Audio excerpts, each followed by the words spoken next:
TV 999 news కి స్వాగతం. అల్లూరి సీతారామరాజు జిల్లా కోనవరం మండలం వెంకటాయపాలెం గ్రామంలో విద్యుత్ షార్ట్ సర్క్యూట్ వల్ల అగ్ని ప్రమాదం జరిగింది. ప్రమాదంలో బల్లెం రాణి రమణయ్య దంపతులు పూర్తిగా అగ్నికి ఆహుతైంది వాళ్ళ ఇల్లు. ఇక 3 లక్షల రూపాయల బంగారం, నగదు, 10 క్వింటాళ్ల వడ్లు, మినుములు ఇంట్లో సమస్తం కాలిబూడిదయ్యాయి. ఇంట్లో ప్రమాదం జరిగే సమయంలో ఎవరూ లేకపోవడంతో కాలిబూడిదయ్యాయని, కట్టుకోవడానికి బట్టలు దుప్పట్లు సైతం కాలిపోయారని ప్రభుత్వం మాపై దయ చూపి ఆదుకోవాలని వినిపిస్తూ వేడుకున్నారు.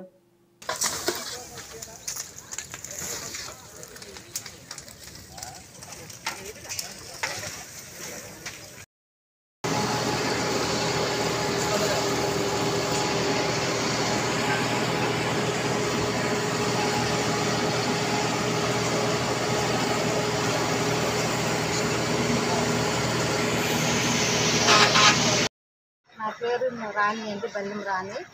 వెంకటాయపాలెం కాలనీ. నేను 12 కొనవరం వెళ్ళాను. మా ఆయన డయాలసిస్ పేషెంట్. మా ఇంట్లో 10 క్వింటాల వడ్లు ఉన్నాయి, 2 క్వింటాల మినువులు ఉన్నాయి, కొంచెం బంగారం ఉంది.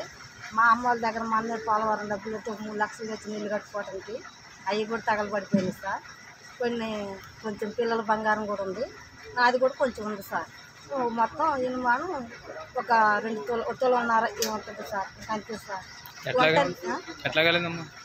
సార్ కరెంట్ ఎడతాయి సార్. మా ఆయన పడుకున్నాడు బాగోక, కరెంట్ ఎడతాయి కాలిపోయినాడు. నేను వచ్చేసరికి ఏమి లేదు సార్. మేము ఉండటానికి ఇల్లు పోలేదు, పడుకోవడం మంచం పోలేదు. మీ దయ్యండి మాకు కొందరు సప్లై చేయండి సార్.